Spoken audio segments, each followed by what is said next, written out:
इंद्रियों और उस इंद्रिय इंद्रियों और उनकी वस्तुओं से संबंधित राग और द्वेष को नियंत्रित करने का सिद्धांत है। किसी को भी द्वेष के वश में नहीं आना चाहिए, क्योंकि ये आत्म साक्षात्कार के मार्ग में बाधक है।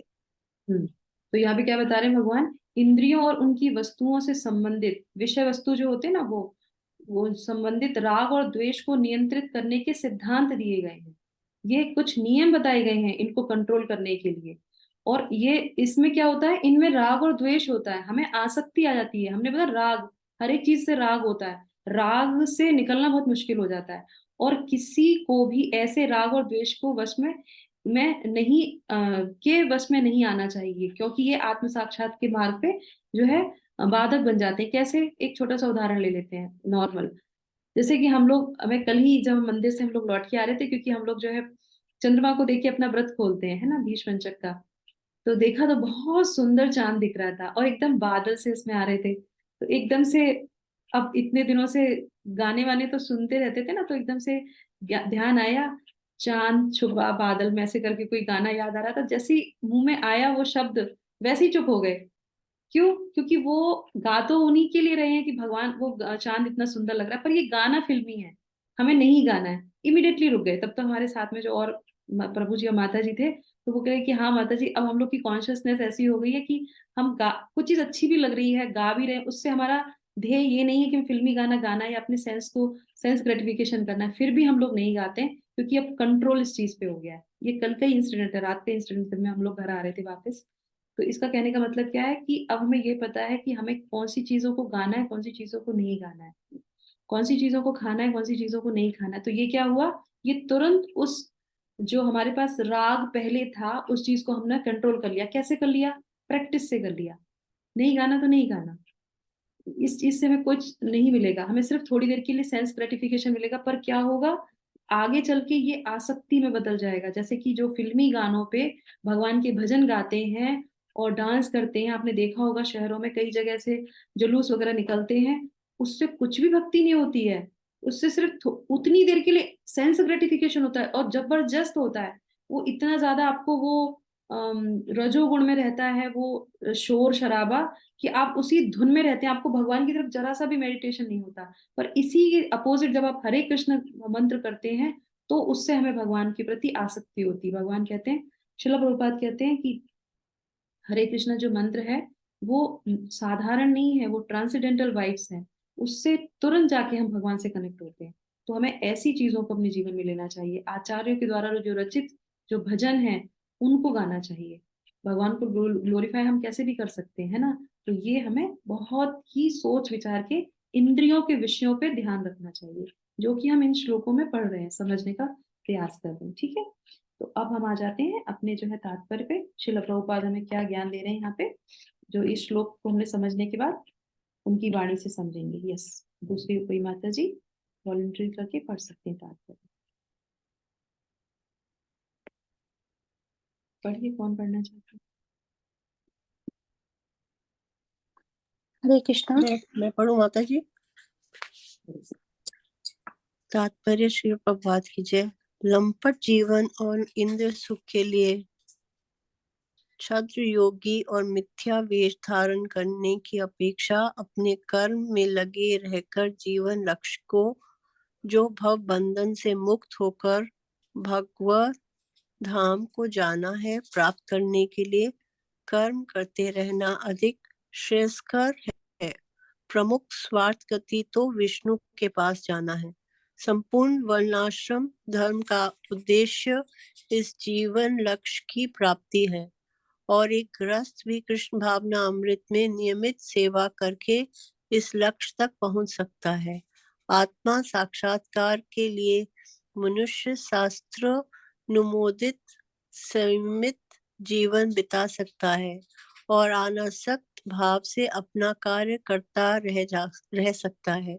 इस प्रकार वह प्रकृति कर सकता है जो निष्ठावान व्यक्ति इस विधि का पालन करता है, और वह उस पाखंडी धूर्त से कहीं श्रेष्ठ है जो आबोध जनता को ठगने के लिए दिखावटी आध्यात्मिकता को जमा धारण करता है। जीविका के लिए ध्यान धरने वाला प्रवंचक ध्यानी की अपेक्षा सड़क पर झाड़ू लगाने वाला निष्ठावान व्यक्ति कहीं अच्छा है। Hare Krishna. Thank you so much. तो भगवान शिला प्रभुपाद यहाँ पे क्या कह रहे हैं कि हम वर्ण आश्रम की बात उन्होंने करी यहाँ पे कि कोई भी हम गृहस्थ में भी बहुत से सबसे पहले लोग प्रश्न क्या करते हैं, अरे माता जी गृहस्थी में तो भक्ति नहीं हो पाती है, कहाँ जप करेंगे, कहाँ मंदिर जाएंगे, क्या करेंगे। अर्जुन कौन थे? सन्यासी थे, गृहस्थी थे वो तो। करेक्ट। सबसे पहली बात तो ये वो गृहस्थी थे। और ये जो हमारा कुरुक्षेत्र है ना, वो उनका कुरुक्षेत्र था, हमारा कुरुक्षेत्र यही है। जिस भी वर्ण और आश्रम में आप आए हैं वही आपका कुरुक्षेत्र है। उसी कुरुक्षेत्र में रह के ही आपको जो है क्या करना है, भगवान की वाणी को सुनना है, समझना है और उस पे अनुसरण करना है। यही भगवान समझाते हैं भगवत गीता में। किसी भी वर्ण आश्रम में है आप, जो भी आपकी ड्यूटीज हैं उन ड्यूटीज के साथ साथ आपको भगवान के लिए योग बनाना है। वो भगवान समझाते हैं। पहला हो गया हमारा गृहस्थ जीवन में रह के हम इसको पूर्ण कर सकते हैं। सन्यासी बनने की कोई आवश्यकता नहीं है। जिस भी वर्ण में है, जिस भी आश्रम में है, उसी में कर लीजिए। दूसरा भगवान यहाँ पे क्या शिला प्रभुपाद क्या बताते हैं, आत्म साक्षात के लिए मनुष्य शास्त्रों अनुमोदित संयमित जीवन बिता सकता है। जो भी हमारे शास्त्र में जो नियम दिए गए हैं उसके अनुसार आप आचरण कीजिए, आप वैसे ही भगवान के धाम चले जाएंगे। और तीसरा क्या है यहाँ पे, वो बोलते हैं जो निष्ठावान व्यक्ति विधि का पालन करता है निष्ठा से। शिला प्रभुपाद बहुत खुश होते थे, वो देखते थे कि कोई भी माताएं, क्योंकि लोग जल्दी से जो है स्त्रियों को उतनी इंपॉर्टेंस नहीं देते हैं, पर शिला प्रभुपाद हमेशा स्त्रियों को बहुत इंपॉर्टेंस देते हैं। वो कहते थे ये घर का भी कार्य करती हैं, भगवान का भी कार्य करती हैं, ये अगर सिर्फ भगवान के बर्तन धोएंगी और भगवान के नाम का जप करेंगी तो भी ये भगवान के धाम चली जाएंगी। मैं गारंटी लेता हूँ, मैं इनको लेके जाऊंगा। कोई भी स्त्री अगर सिर्फ अपने घर का ध्यान रख रही है और भगवान की चीजों को कर रही है वो वैसे ही चली जाएगी। अगर उनके घर में उनके पुरुष जो है वो भक्ति में है तो उस स्त्री का धर्म है अपने पुरुष की सेवा करे, अपने पति की सेवा करे। पर अगर आपके परिवार में ऐसा नहीं है, आपको भगवान ने वो दी है सुकृति कि आप लीड करो, तो आपका डबल ड्यूटी हो जाती है। देखो ये चीज हमारे समझने वाली बात है। कहीं कहीं पे होता है पुरुष आगे होते हैं, है ना, कृष्ण भावनामृत में, और स्त्रियां पीछे होती हैं। कहीं कहीं पे स्त्रियां आगे होती हैं, पुरुष पीछे होते हैं। या फिर कहीं कहीं पे तो बहुत भगवान की ब्लेसिंग होती है, दोनों ही साथ साथ चलते हैं, है ना। तो अगर हमें कृष्णा कॉन्शियस पहले मिली है तो हमारा दायित्व क्या है, भगवान की अर्चना करना, वंदना करना, सुबह उठ के जप करना, भगवान के लिए प्रसाद बनाना और उस प्रसाद को सभी को बांटना कि भगवान ऐसे करके आप सबको जो है कृष्णमय बना दीजिए। ये मेरी आपसे प्रार्थना है। और भगवान बहुत जल्दी स्वीकार करते हैं वो चीज, पर आप में निष्ठा होनी चाहिए। अब ये नहीं कि अब सब जब चीजें होंगी, जब पूरी नदी बह जाएगी तब मैं जो है नदी पार करूंगी, ऐसे नहीं होता। तो ये तो संसार चलता ही रहेगा। तो हमें भी उसी आश्रम में, उसी वर्ण में जैसे भी हैं, जो भी ड्यूटीज है करते हुए जो है सबको कृष्ण भावनामृत बनाना चाहिए, अगर हमें हमारे पास वो अकाउंट है कि हम उस चीज को स्वीकार कर रहे हैं।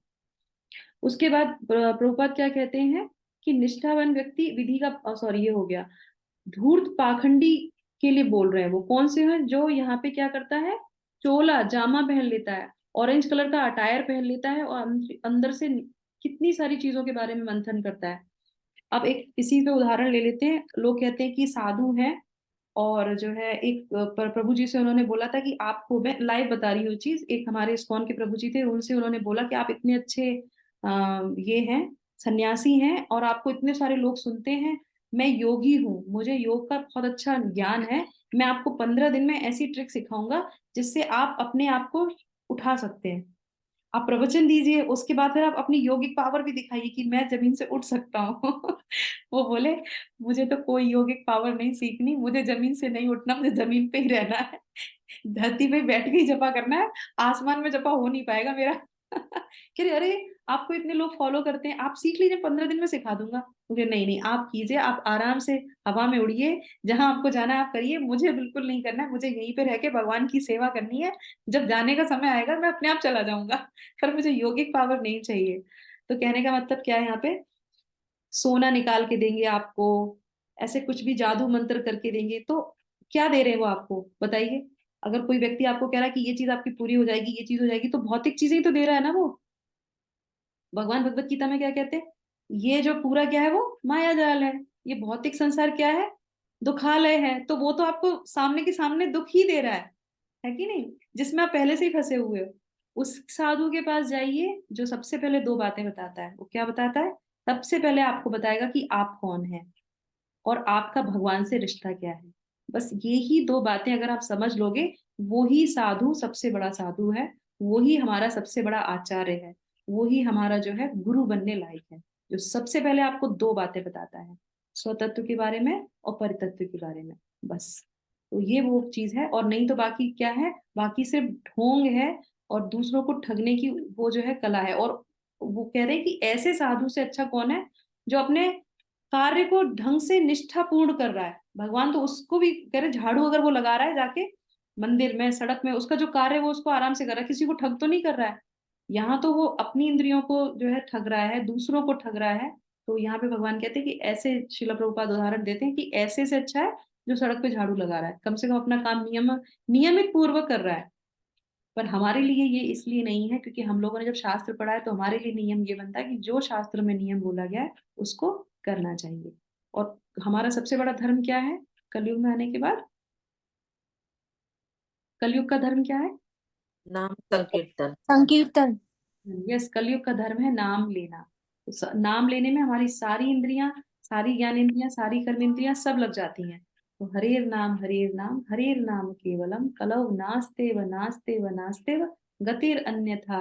बोला इसके अलावा और कोई गति नहीं है। तो कृपया जो भी लोग यहाँ पे उपस्थित हैं, जपा के लिए कृपया करके सुबह थोड़ा सा जल्दी प्रयास कीजिए, आधा घंटा, 15 मिनट, 20 मिनट, 1 घंटा, 2 घंटा, 4:30 बजे से हम लोग जो है अपना जो है ये करते हैं जपा। आप लोग शुरू कीजिए, भगवान के नाम का जप कीजिए, और उससे जो है आपकी सारी इंद्रियां जो है कंट्रोल हो जाएंगी, और ये सब स्वयं आप अपने जीवन में इसको अनुभव करेंगे, क्योंकि ये हमारे सबसे पहली पाथ में चलने का पहला हमारा स्टेप है, भगवान का नाम का जप करना।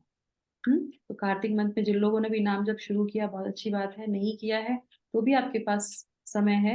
एक एक दिन आपका जा रहा है, दोबारा से नहीं मिलेगा आपको वो समय।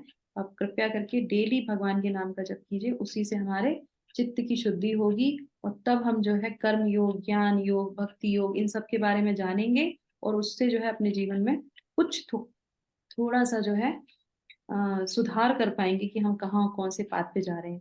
जैसे ही श्लोका संख्या 9 आएगा तो हम आपको बताएंगे कि कौन कौन सी जो है कर्मों की जो